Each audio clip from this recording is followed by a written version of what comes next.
Hello friends, today we'll be doing some more questions on isomerism. So some very important questions on isomerism that have been asked. और जितने भी previous year questions हम कर रहे हैं जो आए हुए हैं questions, ठीक है, और जितने भी हम important questions कर रहे हैं, right, जितने भी DPPs आपको मिलते हैं, जितने भी high level questions मिलते हैं, जो JEE Mains advanced में पूछे जाते हैं, आपको हर level का, ठीक है, लेकिन ऐसा नहीं होगा कि जैसे अगर मैंने वीडियो 1 डाला तो ऐसा नहीं होगा कि आपको वीडियो 1 में बहुत टफ क्वेश्चंस मिलेंगे.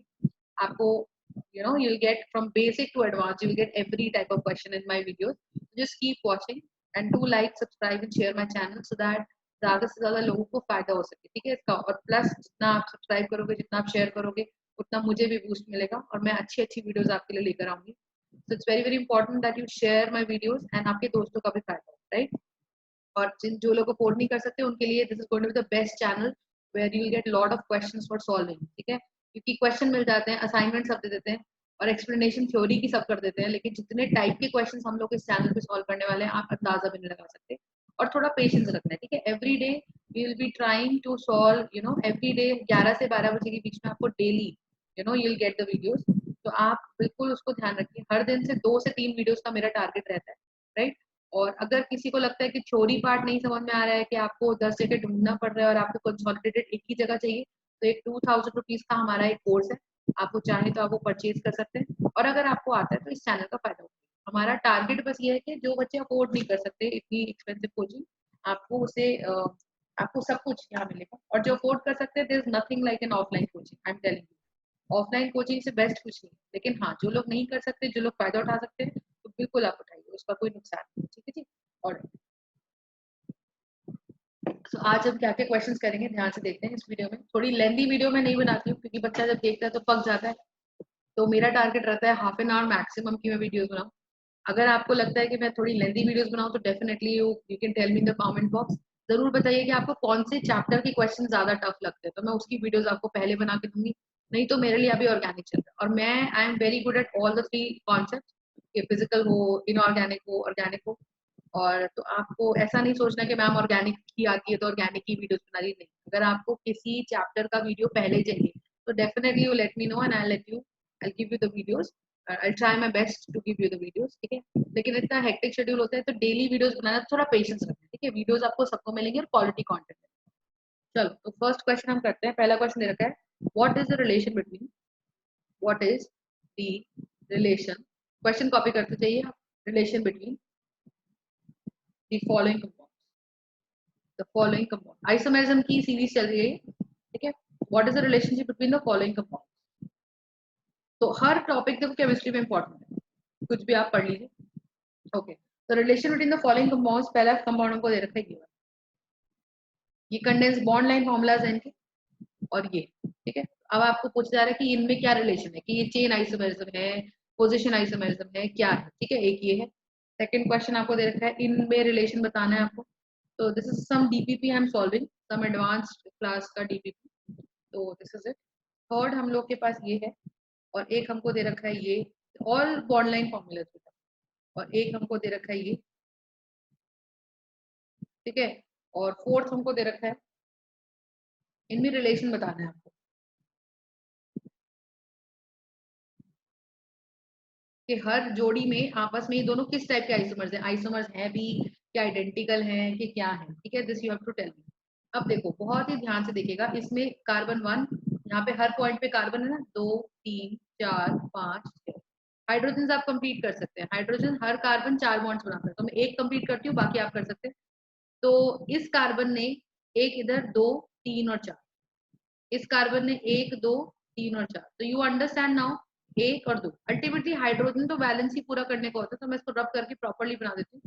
तो आपको ये समझ में आना चाहिए कि हर कार्बन के पास 2 की वैलेंसी है, 2 हाइड्रोजन है, और 4 की वैलेंसी है, हर कार्बन पे 2 हाइड्रोजन जुड़े हुए हैं, ठीक है. अब देखो यहाँ पे जो मेन चेन है 1 2 3 4 5 6, तो 1 2 3 4 5 6, इसमें क्या ध्यान रखना है कि अच्छा इधर यहाँ मेन चेन क्या है 1 2 3 4 5. तो यहाँ रिंग का जो साइज है, जो रिंग का साइज है, ये 5 कार्बन करेंगे, ये 3 कार्बन करेंगे, है ना. ये 5 कार्बन करेंगे और ये 6 कार्बन करेंगे.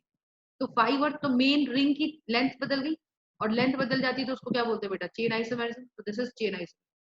तो चेन आइसोमेरिज्म की कंडीशन क्या है कि या तो मेन चेन की मेन चेन की पोजीशन, जो मेन चेन की लेंथ है वो बदल जाए, या साइड चेन की लेंथ बदल जाए, ठीक है, सॉरी, तो मेन चेन की लेंथ बदल जाए या साइड चेन की लेंथ बदल जाए। तो आप देखो यहाँ पे मेरी मेन चेन ये रिंग है, ये रिंग है, साइड चेन हो गई ये एक कार्बन, यहाँ पे तो साइड चेन एक कार्बन की, इस वाले में there is no side chain, यहाँ पे 6 कार्बन करेंगे या 5 कार्बन करेंगे, तो ये आपस में हो गए सीआई, सीआई मतलब चेन आइसोमेरिज्म। सेकंड वाले में देखते हैं, सेकंड वाले में क्या है हमारे पास, अब देखो यहाँ पे जो मेरे पास रिंग है ये है 1 कार्बन का, 2 कार्बन का, 3 कार्बन, तो यहाँ रिंग है वो भी 1 कार्बन का, 2 कार्बन का, 3 कार्बन, लेकिन आप देखो यहाँ पे मेरे पास एक एल्काइल ग्रुप और दूसरा एल्काइल ग्रुप है ना, समझ सकते हो ना, हर कॉर्नर पे एक कॉर्नर पे कार्बन होता है, तो हर कॉर्नर पे अगर एक कार्बन होता है तो उसका क्या मतलब है, एक कार्बन, दूसरा कार्बन, और बैलेंस ही तो आप पता कर ही सकते हो, क्योंकि कार्बन 4 बॉन्ड बना सकता है, तो इधर बना रखा है एक, तो 2 3 4, तो मैं इसको एक साथ लिख देती हूँ इस तरह से करके, I am going to write it down as what, I am going to write it down as CH, right, इधर CH3 CH3, अब आप देखो तो यहाँ पे जो साइड चेन है वो भी एक एक कार्बन की, इस वाले कंपाउंड में भी एक एक कार्बन की साइड चेन, जो मेन चेन है रिंग है 1 2 3 वो भी 3 कार्बन करेंगे, 1 2 3 वो भी 3 कार्बन करेंगे, तो इसका मतलब ये हो गया 1 2 3 1 2 3, रिंग की लेंथ भी सेम है, साइड चेन की लेंथ भी सेम है, तो चेन आइसोमेरिज्म तो ये नहीं है, क्योंकि चेन आइसोमेरिज्म में या तो साइड चेन की लेंथ बदले या मेन चेन की लेंथ बदले। तो अब क्या बदल रहा है, यहाँ पे जो मिथाइल ग्रुप है आप देख सकते हो, CH3 कॉल्ड मिथाइल ग्रुप, तो methyl group and methyl group ये 1 3 पे है, और यहाँ मिथाइल ग्रुप 1 और 1 पे, तो यहाँ पोजीशन बदल रही है साइड चेन की, तो जब साइड चेन की पोजीशन बदलती है तो उसको बोलते हैं हम लोग पोजीशन आइसोमेरिज्म। अब आप देखो ये बड़ा कमाल का क्वेश्चन है, देखो थर्ड वाला, थर्ड वाले में इनका आंसर क्या है, अब आप खुद बताओ, देखो ये कार्बन यहाँ है, दो, इस कार्बन से 3 4 5, तो ये got CH3 CH3 CH3 CH3, तो ये बन गया और ये बन गया, आप देख रहे हो, तो ये स्ट्रक्चर देखो बिल्कुल आइडेंटिकल है आपस में, these structures are totally identical देखने में लग रहे हैं, बट इसमें क्या है 1 2 3 4, 1 2 3 4 5, तो 1 2 3 4, यू अंडरस्टैंड, और ये CH3,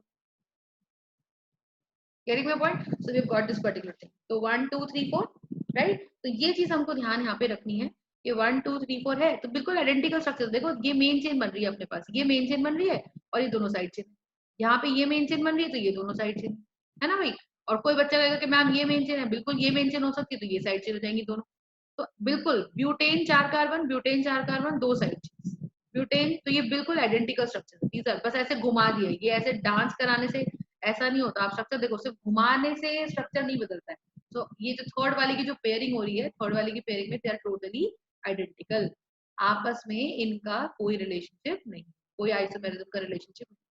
और देखते हैं जरा, फटाफट से देखते हैं इसके अंदर क्या बन रहा है, फोर्थ वाले के अंदर आप देखो इसमें बन रहा है 1 2 3, तो मेन चेन है 3 कार्बन का ring, cyclopropane ring, 1 2, this carbon I am talking, every vertex represents a carbon, no, तो 1 carbon, second carbon and third carbon, तो 1 2 3 1 2 3, ठीक, अच्छा यहाँ देखो, यहाँ जो साइड चेन है वो साइड चेन है एक कार्बन दो कार्बन, तो CH3 CH2 और एक कार्बन, और यहाँ साइड चेन है CH3 CH3 की और यहाँ CH3 की, यू अंडरस्टैंड, तो कहने का मतलब क्या है हमारे पास, कहने का मतलब ये है कि भाई मेन चेन की लेंथ तो नहीं बदली, यहाँ पे जो मेन चेन है, जो मेन रिंग है, मेन रिंग में भी 3 कार्बन है, यहाँ के मेन रिंग में भी, यहाँ के मेन रिंग में भी 3 कार्बन, लेकिन जो साइड चेन है वो 2 कार्बन का है, यहाँ पे साइड चेन एक एक कार्बन है ना, और यहाँ पे एक रिंग है, एक साइड चेन है एक कार्बन, तो क्या बदला, साइड चेन की लेंथ, यहाँ पे एक साइड चेन 2 कार्बन की थी और यहाँ पे साइड चेन एक एक कार्बन, तो कहने का मतलब ये हो गया, ये है chain isomerism, you understand this question, तो वेरी वेरी इंपॉर्टेंट क्वेश्चन, एक क्वेश्चन और देखते हैं बेटा, ठीक है, तो आपको आई होप ये क्वेश्चन समझ में आ गया, कोई दिक्कत नहीं है, तो रिलेशन ऐसे तरह से पूछा जाता है कि आपस में ये कौन सा रिलेशन होल्ड करते हैं, तो ये फोर्थ वाला चेन आइसोमेरिज्म आई होप ये समझ में आया है कि चेन आइसोमेरिज्म इसलिए है क्योंकि साइड चेन की लेंथ अगर बदल गई, तो आप देखो सेकंड स्ट्रक्चर के अंदर, जो सेकंड स्ट्रक्चर अपना है उसके अंदर 1 2 3 है ना जी, ये ओके, नेक्स्ट क्वेश्चन हम देखते हैं, इसके अंदर क्वेश्चन नंबर 2 हमको दे रखा है, हमको बोल रखा है the ring chain isomers of the ring chain and functional isomers and functional isomers of but 2 in R, ठीक है जी, आपको वो बनाने हैं, कितने हैं वो सब बनाए, तो रिंग चेन भी बनाना है और आप फंक्शनल भी बनाना है, तो ब्यूटूइन कब आप देखो, ब्यूट टू इन, ब्यूट का मतलब होता है 1 2 3 4, है ना बेटा। तो 1 2 3 4 का मतलब क्या होगा अपने पास, आप देखो ध्यान से, 1 2 3 और 4, 2 कार्बन मतलब 4 कार्बन का रिंग है, और 4 कार्बन के रिंग में देयर आर 2 सेकंड नंबर पे, फर्स्ट सेकंड थर्ड और फोर्थ, तो सेकंड नंबर पे डबल बॉन्ड, ठीक है। तो सेकंड नंबर पे डबल बॉन्ड आने का मतलब क्या है अपने पास कि ब्यूट हो गया 4 कार्बन की वजह से वर्ड रूट, 2 पे इन होता है डबल बना दिया, यहाँ CH3, यहाँ एक H, यहाँ एक H और यहाँ पर CH। You understand what I'm saying? Now in this case what do we have? We've got this particular thing, right? अब इसके मुझे आइसोमर्स बना, तो सबसे पहले आप ये समझिए ये जो कंपाउंड है इसकी डिग्री ऑफ अनसैचुरेशन क्या है। इसकी डिग्री ऑफ अनसैचुरेशन होती है कितने डबल बॉन्ड्स इसके अंदर। तो आप देखिए डबल बॉन्ड इसमें क्या है, डबल बॉन्ड एक सिग्मा होता है एक पाई, तो डिग्री ऑफ अनसैचुरेशन का मतलब होता है या तो नंबर ऑफ पाई बॉन्ड्स, या तो number of pi bond directly बता रही हूँ, या नंबर ऑफ रिंग्स। तो अगर किसी कंपाउंड में एक पाई बॉन्ड है, किसी की डिग्री ऑफ अनसैचुरेशन 1 है, इसका मतलब या तो उसमें एक पाई बॉन्ड होगा या उसके अंदर एक रिंग हो सकता है, ठीक है जी। तो अब आप देखो जरा, तो डिग्री ऑफ अनसैचुरेशन को डायरेक्टली समझने का मतलब होता है कितने उसमें रिंग्स बन रहे हैं या कितने उसमें पाई बॉन्ड है। और मैं देख सकती हूँ इस कंपाउंड के अंदर एक सिग्मा है, एक एक पाई है, तो पाई तो एक ही है ना, इसका मतलब इसके ऐसे आइसोमर्स बनेंगे जिनमें रिंग एक ही होगा, ठीक है। तो एक ही रिंग होना चाहिए और कुछ नहीं होना चाहिए। देखो तो 4 कार्बन का रिंग बना दिया मैंने, तो 4 कार्बन का रिंग क्यों बना दिया, जिसके हर कोने पे एक एक कार्बन है। हाइड्रोजन आप लोग पूरी कर लीजिएगा, तो 4 कार्बन, तो अब आप इसकी हाइड्रोजन पूरी करो जरा पहले, C4 1 2 3 4, और हाइड्रोजन 3 और 1 4 5 6 7 H, C4H। यहाँ क्या बन रहा है C4H, और देखो तो CH2 CH2 CH2 and CH2, फिर 1 2 और 3, तो CH2 और CH2 और CH2 और एक कार्बन बाहर आ गया, और ये CH2 नहीं बनेगा, आप देख लो इस वाले में मैंने गलती कर दी थोड़ी सी, CH3, तो CH ऐसे दे, है ना। तो अब देखो ये भी कंपाउंड बन गया, और क्या बन सकता है इसमें, और तो कुछ बन नहीं सकता, ठीक है जी। तो ये आ गया ब्यूटूइन में, और फंक्शनल आइसोमर क्या बनेगा, फंक्शनल तो कुछ बन नहीं सकता ब्यूटूइन का, लेकिन ये जरूर बन सकता है। आप देखो CH3 CH double bond CH2, और यहाँ पे लग गया CH, तो मेरे को बेसिकली इसके सारे आइसोमर्स बनाने हैं, अब आप ये देख लो। तो ये फंक्शनल तो नहीं है बट ये पोजिशनल जरूर है। So we got 1 2 3 4, 1 2 3 and 4, you get my point? Okay, so this is one thing। अच्छा और क्या बन सकते हैं, 4 ही कार्बन में डबल बॉन्ड यहाँ पर, तो CH3 CH2 CH और CH2, राइट। तो रिंग चेन ज्यादातर पूछे गए हैं हमसे, तो अब मुझसे पूछा जाएगा कि इनमें रिलेशन बताओ, ये स्ट्रक्चर 1, ये स्ट्रक्चर 2, ये स्ट्रक्चर 3, ये स्ट्रक्चर 4 और ये स्ट्रक्चर 5। तो स्ट्रक्चर 1, 2 में क्या रिलेशन है, 1, 3 में क्या रिलेशन है, 1, 4 में क्या रिलेशन है, और 1, 5 में क्या रिलेशन है। ऐसे ही हमें बताना है कि 2, 3 में क्या रिलेशन है, 2, 4 में क्या रिलेशन है, और 2, 5 में क्या रिलेशन है। ऐसे ही हमें बताना है 3, 4 में क्या रिलेशन है और 3, 5 में क्या रिलेशन है, और ऐसे ही हमें बताना है कि 4, 5 में क्या रिलेशन है। तो ऐसे रिलेशन हम बताएंगे। तो अब देखो 1 इज अ स्ट्रेट चेन, और सेकंड में बन गया रिंग, तो ये बन गया RCI। RCI का मतलब रिंग चेन आइसोमर। 1 एंड 3 में बताओ, 1 है स्ट्रेट चेन और थर्ड स्ट्रक्चर में है एक रिंग, और फॉर्मूला वही बन रहा है, अब आप निकाल के देख लो, C4H8 बनेगा। ध्यान से कर लो, सारे कार्बन काउंट कर लो, सारे हाइड्रोजन काउंट कर लो, ऐड करोगे C4H8 बनेगा। तो फॉर्मूला सेम है बट स्ट्रक्चर अलग है, और स्ट्रक्चर में भी एक स्ट्रेट चेन है और एक रिंग है, तो ये बोलते हैं ring chain isomers. This becomes ring chain isomers. Alright, 1 4 की बात करते हैं, 1 एंड 4, 1 एंड 4 स्ट्रक्चर क्या है, ये फर्स्ट स्ट्रक्चर है, ये फोर्थ स्ट्रक्चर, ठीक है। तो 1 एंड 4 में क्या सिनेरियो है हमारे पास, अब देखो 1 and 4, 1 is a straight chain, 4 is also straight chain, ठीक है। और इसमें स्ट्रेट चेन की, यहाँ स्ट्रेट चेन की लेंथ है 4 की, 1 2 3 4, फोर्थ वाले में स्ट्रेट चेन की लेंथ है 3 की, तो ये है चेन आइसोमरिज्म, ठीक है। चेन की लेंथ बदल गई, मेन चेन की लेंथ बदल गई, तो जब भी मेन चेन की लेंथ बदल गई this is CI, chain isomerism. 1 5 में क्या हो रहा है, ध्यान से देखो, 1 5 में कार्बन है कितने, 1 में है कार्बन 1 2 3 4, और फिफ्थ वाले में कार्बन कितने, 1 2 3 4, तो कार्बन तो सेम है, यानी कि length of main chain same है। और अगर length of main chain same है फिर तो बात ही कुछ खत्म होगी, चेन आइसोमरिज्म तो ये है ही नहीं।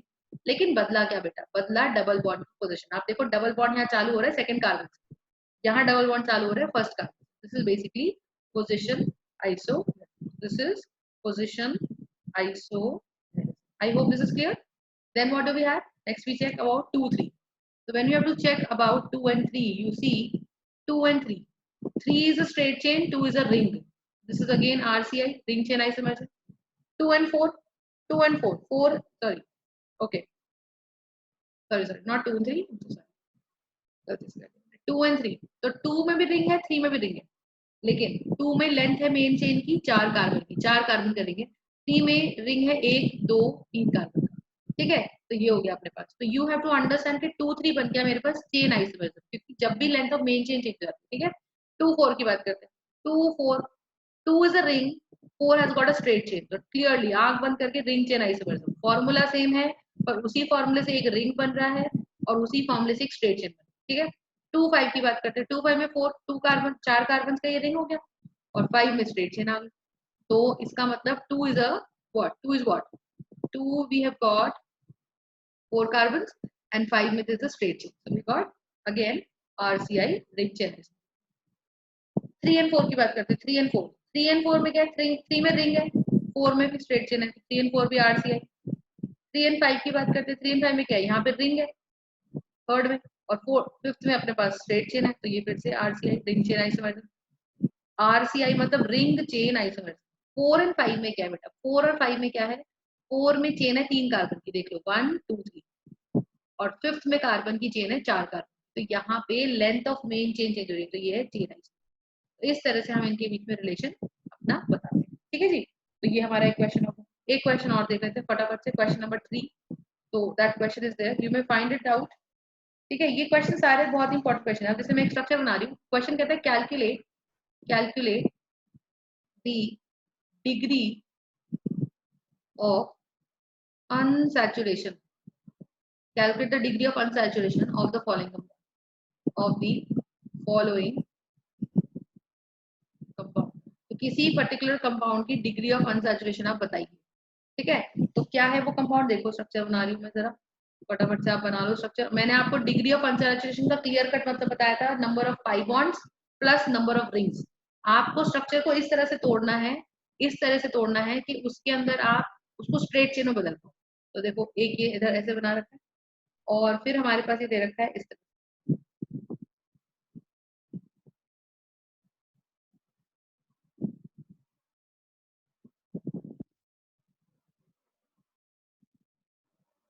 ठीक है जी, तो ये स्ट्रक्चर हमको इस तरह से दे रखे हैं और ये ना यही खत्म हो गया. जस्ट सेकंड, मैं इसको थोड़ा ठीक कर देती हूँ. ये यहाँ से कैंसिल है और ये ऐसे बिल्कुल प्रॉपर बना दे रही हूँ और ये मेरे पास आ गया ऐसे, ये पूरा भर जाएगा. ठीक है, और एक स्ट्रक्चर. अब आपको इसकी डिग्री ऑफ अनसैचुरेशन बताना है. तो quickly, what is degree of unsaturation? Degree of unsaturation, degree of unsaturation is basically equal to the number of pi bonds, plus number of rings that you have to break. ठीक है जी, तो number of rings जब आप उसको break करोगे तो मैं बताती हूँ पाई बॉन्ड्स कितने हैं. देखो यहाँ एक पाई बॉन्ड, ये पाई बॉन्ड, ये पाई बॉन्ड, ये पाई बॉन्ड, ये पाई बॉन्ड, ये पाई बॉन्ड. तो बेसिकली पाई बॉन्ड हटाने तो कितने पाई बॉन्ड हो गए? 6 पाई बॉन्ड्स हो गए. और रिंग्स कितने तोड़ने बेटा? ऐसे तोड़ने कि इसको तोड़ने से ये सीधा स्ट्रेट चेन बन जाए. ध्यान से देखना जरा. देखो मान लो मैं एक एक को हटा रही हूँ, तुमको समझ में आएगा. एक मैंने ये हटा दिया, एक बाई एक रिंग हटाने से खुला रहेगा. ये हटा दिया तो ये पूरा खुल गया, और एक ये हटा दिया तो ये पूरा का पूरा मेरे पास एक स्ट्रेट चेन कंपाउंड हो गया. तो मैंने कितने पाई बॉन्ड हटाया? ध्यान से देखो, एक हटाया था, 2 हटाया था, 3 हटाया. तो मैंने ये हटाया, 2 हटाया, 3 हटाया, यानी कि मुझे 3 बॉन्ड्स और तोड़ने पड़ेंगे तब जाके ये पूरा रिंग स्ट्रक्चर खुल जाएगा स्ट्रेट चेन. अब देखो इसको मैं अगर एक साथ चलूं तो इस रेड डॉट के साथ चलेगा, 1, 2 लगातार चल रही हूँ. देखो 5, 6, 7, 8, 9, 10, 11 की चेन बन गई सीधी, है ना. और जो ये चेन बन गई तो ये मेरा एक साइड चेन हो गया. तो बेसिकली क्वेश्चन कहता है कि कितने बॉन्ड्स हम और तोड़े. तो ये जो रेड में बॉन्ड्स बना रही हूँ, ये 3 बॉन्ड्स आप और तोड़ दीजिए तो ये पूरी 3 रिंग खुल के सिंगल शॉट में आ जाएंगे आपके पास, यानी कि 3 रिंग्स हैं. तो टोटल डिग्री ऑफ अनसैचुरेशन इसकी हो गई 9. ठीक है, तो number of pi bonds plus number of rings calculates the degree of unsaturation. Is that clear? Next question हम इसके अंदर देख लेते हैं. Alright, so now we have got this particular question. ठीक है, तो इस क्वेश्चन में हमें बेटा क्या दे रखा है? हमें इस क्वेश्चन में दे रखा है, तो ये क्वेश्चन आप पढ़िए थोड़ा. और ध्यान से समझिए, ठीक है। I am going to solve this question. तो बहुत ही बढ़िया क्वेश्चन कहता है, an organic compound has a molecular formula C9H18, ठीक है। तो फॉर्मूला C9H18 है, मतलब उस कंपाउंड में 9 कार्बन है और 18 hydrogen. Its all carbon are sp3 hybridise, ठीक है, यानी कि कोई भी डबल बॉन्ड यहाँ नहीं है, ठीक है। sp3 हाइब्रिडाइज का मतलब क्या होता है कि हर कार्बन सिंगल बॉन्ड बनाता है और 4 के 4 single bond, and all its hydrogen atoms are identical. तो इसके जो हाइड्रोजन एटम्स हमारे पास हैं वो आइडेंटिकल है, हाइड्रोजन एटम्स आर आइडेंटिकल, ठीक है। आइडेंटिकल मतलब या तो वो सारे हाइड्रोजन 1 डिग्री से कनेक्टेड है, या वो सारे हाइड्रोजन 2 डिग्री से कनेक्टेड है, सो ऑन। तो उसका स्ट्रक्चरल फॉर्मूला क्या हो सकता है, ध्यान से देखिए। थोड़ा सा मैं आपको बताती हूँ, जैसे मैंने जनरल एक कंपाउंड लिया CH3 और ये हो गया CH, ठीक है। तो अब ये जो हाइड्रोजन आर आइडेंटिकल है ना, इसका क्या मतलब कहना चाहता है, इसका मतलब ये कहना चाहता है, जैसे देखो आपको कार्बन की डिग्री निकालनी आती है, जैसे ये कार्बन है ना, ये कार्बन डायरेक्टली पीछे एक कार्बन से कनेक्ट है, तो इस कार्बन की डिग्री 1 डिग्री। अब ये जो कार्बन में रेड से लिख रही हूँ, ये रेड से लिख रही हूँ, ये रेड वाला कार्बन भी पीछे एक कार्बन से कनेक्टेड है, तो इसकी भी डिग्री 1 डिग्री। लेकिन जो ये कार्बन में बीच में मैं इससे लिख रही हूँ, ब्लू से लिख रही हूँ या ग्रीन से लिख रही हूँ फॉर एग्जाम्पल, तो ये ग्रीन वाला जो कार्बन में लिख रही हूँ, ये कार्बन इधर एक कार्बन से जुड़ रहा है, इधर एक कार्बन, तो इस बीच वाले कार्बन की डिग्री है 2। तो जो कार्बन 2 डिग्री का है, तो उस 2 डिग्री कार्बन से कनेक्टेड जो हाइड्रोजन है उनको भी 2 डिग्री हाइड्रोजन बोला जाता है, ठीक है, उनको भी 2 डिग्री हाइड्रोजन बोला जाता है। सिमिलरली जो कार्बन 1 डिग्री कार्बन से कनेक्टेड है हाइड्रोजन, जैसे ये 3 कार्बन हाइड्रोजन, ये तीनों हाइड्रोजन इस कार्बन से जुड़ रही है रेड वाली, तो ये तीनों हाइड्रोजन जो रेड वाले से जुड़ रही हैं, तो ये तीनों hydrogen will be called as 1 degree hydrogen. ये ब्लू वाली जो 3 हाइड्रोजन है ये ब्लैक वाले कार्बन से जुड़ रही हैं, और ये ब्लैक वाला कार्बन भी 1 डिग्री, तो ये तीनों हाइड्रोजन भी 1 डिग्री हाइड्रोजन कहलाई जाए। तो हमें इस बात से मतलब, ठीक है। तो इतनी बात मेरे ख्याल से सबको समझ में आ गई। अब आगे देखते हैं थोड़ा सा। अब यहाँ हमें क्या दे रखा है, देखो हमें बोला क्या जा रहा है, ये देखो हर कार्बन sp3 है, तो मेरे को तो कहीं पे डबल बॉन्ड दिख नहीं रहा, तो ये तो कंडीशन हमारा हर स्ट्रक्चर फॉलो फॉलो कर रहा है। ये हर स्ट्रक्चर में आप देख लो, चाहे कोई भी कार्बन हो, हर जगह सिंगल बॉन्ड ही बन रहा है, you can see this very clear. अब ये देखना है कि ऑल इट्स हाइड्रोजन, तो हमारा जो सवाल का जवाब है ना वो इस बात पे डिपेंड करेगा कि all its hydrogen atoms are identical, ठीक है, इसके हाइड्रोजन एटम जो है वो हमारे आइडेंटिकल, ठीक है, आइडेंटिकल है। अब आइडेंटिकल का मतलब कि सारे कार्बन या तो सारे हाइड्रोजन या तो 1 डिग्री हो, सारे हाइड्रोजन या 2 डिग्री हो, और सारे हाइड्रोजन या 3 degree, you can see that. अब ये कैसे पॉसिबल है देखते हैं जरा। अगर मैं देखूं तो हर कार्बन की डिग्री बता दूं, तो हर कार्बन की डिग्री बताओ, ये वाला कार्बन इज 1 डिग्री की, ये सिर्फ एक से जुड़ रहा है, ये वाला कार्बन 2 से जुड़ रहा है तो ये 2 डिग्री, ये वाला जो कार्बन है ये देखो आप ध्यान से देख लो, है ना। और ये वाला जो कार्बन है मेरे पास, ये वाला, ये एक इधर 2 और 3, तो ये 3 डिग्री हो गया। ये वाला कार्बन इधर 1 2 और 3, तो ये भी 2 डिग्री, 3 डिग्री हो गया, ठीक है जी। और आप ये देख सकते हो ये जो ये वाला कार्बन है, आप ये देख सकते हो अपने पास कि जो ये वाला कार्बन है, ये सेकंड वाला, ये वाला, ये भी 2 डिग्री है। ये कार्बन तो 1 डिग्री, ये सिर्फ एक से जुड़ रहा है, ठीक है, तो ये एरो नहीं लगा रही हूँ। ये जो कार्बन है 1 2 और 3, तो ये 3 डिग्री है, और ये जो कार्बन है ये 1। तो अब ये मैंने बता ली।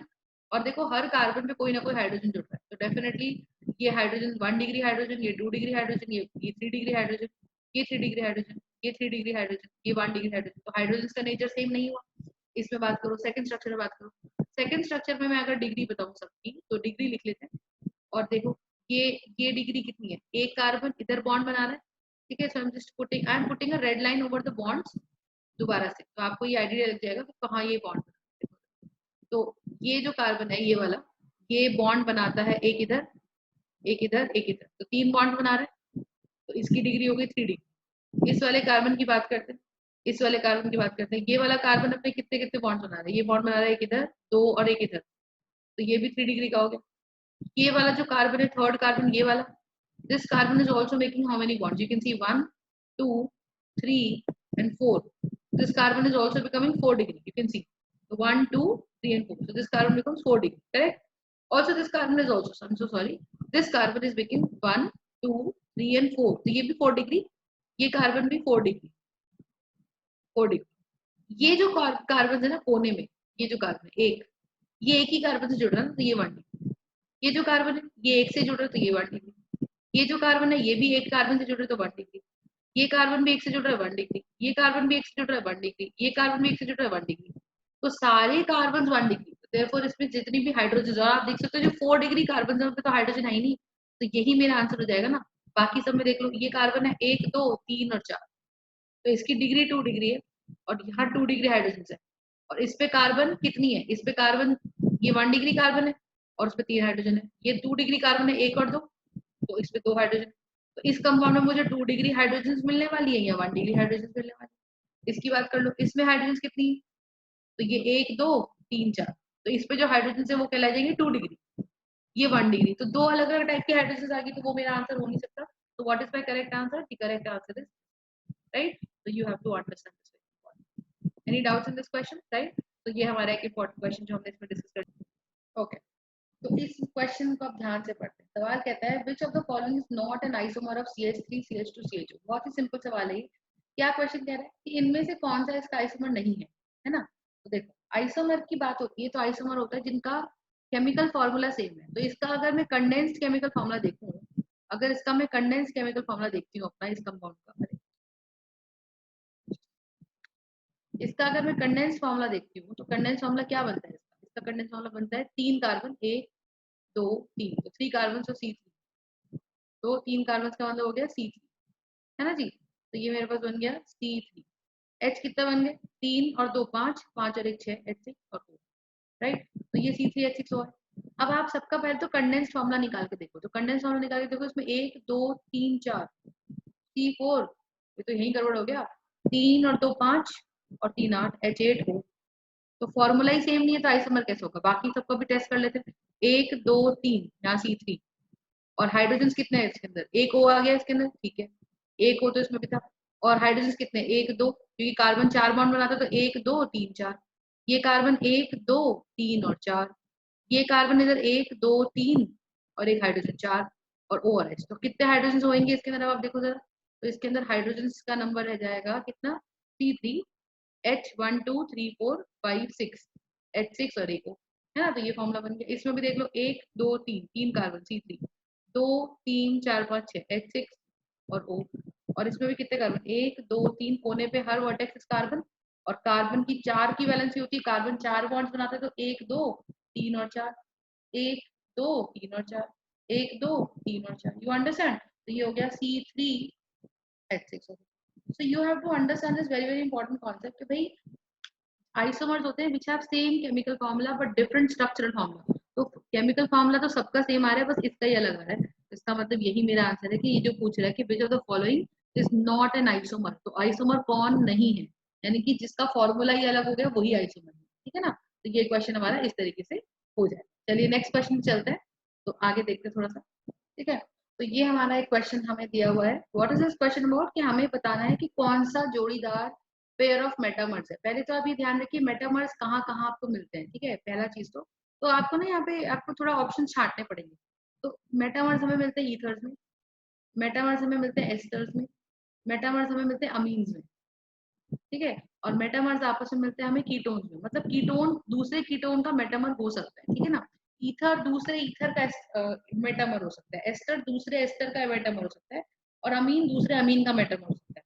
तो यहाँ पे हमें क्या दे रखा है कि ये तो देखो 1 2 3 4 5, ये तो बन गया कीटोन, क्योंकि सीओ बीच में, इधर एक एल्काइल ग्रुप इधर एक एल्काइल ग्रुप, तो ये तो एक कीटोन एस कीटोन है। ये CHO एल्डिहाइड है, तो ये तो कीटोन और aldehyde, one is a ketone another one is an aldehyde. तो कीटोन और एल्डिहाइड तो आपस में फंक्शनल आइसोमर हो सकते हैं, ये तो है नहीं।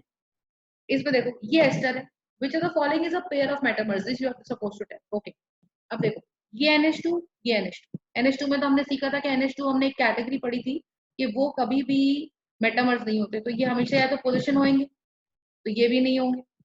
ये क्या है बेटा, यहाँ पे क्लोरो 1, क्लोरो पे 2 और 3, तो ये पोजिशन बदल गई है ना, यहाँ पे 1 हो गया, और ये 2 हो गया, ये 3 हो गया, ये 4 हो गया, तो यहाँ क्लोरोब्रोमो आयोडाइड की पोजीशन की, तो ये भी मेटामर नहीं है। तो मेटामर क्या हुआ, मेटामर हुआ ये वाला, देखो CO एस्टर आ रहा है बीच में, एस्टर आ रहा है, तो दो एस्टर्स आपस में एक दूसरे के, दो एस्टर्स आपस में एक दूसरे के मेटामर्स होते हैं। और आप देख सकते हो इसके इधर C से CH3 जुड़ रहा है, और यहाँ O से CH3 जुड़ रहा है, तो COO के लेफ्ट और राइट में देखो, O से इधर फिनाइल जुड़ गया, तो यहाँ पे O से CH3 जुड़ गया, तो यहाँ ये आपके मेटामर्स है। तो करेक्ट आंसर इसका हो गया 2। तो मेटामर्स जो होते हैं हमारे पास वो ये वाला। I hope this is clear, right.